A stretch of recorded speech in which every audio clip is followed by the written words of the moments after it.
জন্য হামলার শিকার হয়, শুকরের মাংস খাওয়ার জন্য হামলার শিকার হয়, বিভিন্ন মত প্রকাশের জন্য হামলা হয়, সেটা হয় সাধারণ মানুষ।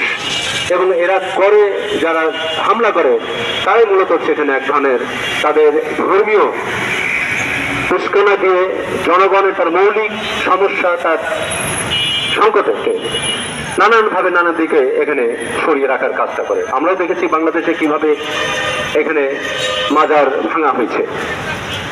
এটা করা হয়েছে ধর্মীয় নামে, কিন্তু বাংলাদেশে বুঝতে হবে যে দক্ষিণে এসে যে ধর্মের বিকাশ হয়েছে, এখানে সুফিজম আছে, এখানে বৈষ্ণববাদ আছে, কিন্তু এর বাইরে গিয়ে যে ধর্মীয় উগ্রতা এখানে তৈরি করা যায় তাকে প্রতিহত করা সকল জনগণের উচিত আমরা মনে করি।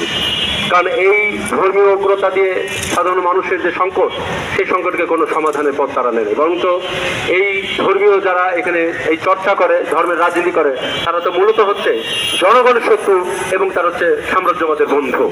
এবার দেখবেন বাংলাদেশের এই যারা মোল্লাতন্ত্র আছে, যারা কিন্তু আমেরিকার সঙ্গে যে ইউনুস যে চুক্তি করছে তার ভিতরে কোনো আলাপ করে না। এখানে যে ধর্মীয় নানান ধরনের জিগির চলছে, কিন্তু তারা একবার আমাদের ভারতের সঙ্গে যেই কথা, তারা বিরোধিতার যে জায়গা, তারা ধর্মীয় দৃষ্টিকোণ থেকে করছে, কিন্তু এখানে রাজনৈতিকভাবে যেভাবে আমাদের দেশের সার্বভৌমত্ব, অর্থনীতি, রাজনীতি ও সংস্কৃতি যেভাবে অগ্রসনের বিরুদ্ধে পড়েছে, তার বিরুদ্ধে এই মোল্লাতন্ত্র বলেন আর হিন্দুতন্ত্র বলেন, তারা কিন্তু এটা আওয়াজ তোলে না, যার ফলে জনগণের শত্রু হচ্ছে এই ধর্মীয় রাজনীতি। আজকে আপনারা জানেন যে বাংলাদেশের নির্বাচনের পর, ভারতের নির্বাচনে পশ্চিমবঙ্গে বিজেপি আসার পর সেখানে উগ্র জাতীয়তাবাদ, উগ্র সাম্প্রদায়িকতার যে বিকাশমান হয়েছে, সেখানে সাধারণ হিন্দুরাও আজকে নিপীড়িত হচ্ছে এবং বিজেপির অনেক সদস্যরাই সাধারণ হিন্দু যারা তৃণমূল করত, তাদের পর ধর্মের নানান প্রকার দিয়ে সেখানে হামলা, লুট, দখল নানাভাবে চলছে। বাংলাদেশ জাতীয় মুক্তি কাউন্সিল মনে করে যে দক্ষিণ এশিয়ার যে শত্রু, পৃথিবীর শত্রু হচ্ছে মার্কিন যুক্তরাষ্ট্র এবং দক্ষিণ এশিয়ার বড় শত্রু হচ্ছে সাম্রাজ্যবাদী ভারতের বড় পুঁজি। যার ফলে আমাদের এই যে ভারত বিরোধিতা, এটা পরিষ্কার রাজনৈতিকভাবে হতে হবে।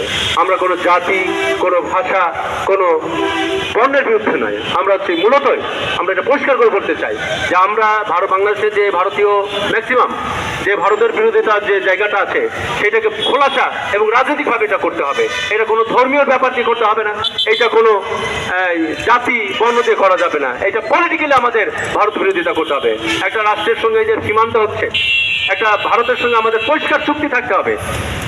একটা স্বরাষ্ট্র মন্ত্রণালয় থাকবে, পররাষ্ট্র মন্ত্রণালয়, একটা পরিষ্কার চুক্তি থাকবে যে আমাদের দেশে কি আসবে, আমাদের দেশে কি যাবে, সীমান্ত হতে হলে কি করতে হবে, কি বিচার হবে, সেটা পরিষ্কার এখানে উল্লেখ করতে থাকতে হবে। এইটা হচ্ছে রাজনৈতিক আমাদের দৃষ্টিভঙ্গি এবং আমরা মনে করি জনগণকে ভারতের বিরোধিতা একদম পলিটিক্যাল ভাবে দেখতে হবে, কোনো ধর্মীয় হবে না।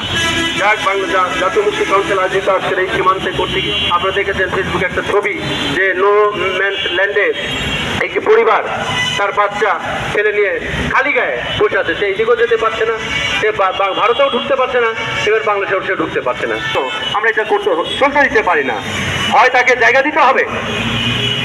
এই যে নানান ধরনের এই যে সরকার, ইন্ডিয়ান সরকার, বিশেষ করে পশ্চিমবঙ্গে যে এই যে পুশিং করে বেড়াচ্ছে, এইটার তো প্রভাব আরও পড়বে, এটা নানান ধরনের পড়বে। আপনারা দেখছেন যে এখানে নানান ধরনের ধর্মীয় জিগির তোলা হচ্ছে। আমরা জনগণকে অনুরোধ করব এবং জনগণ আমরা বলতে চাই যে এই সমাবেশ এখনই শুরু হতে যাচ্ছে।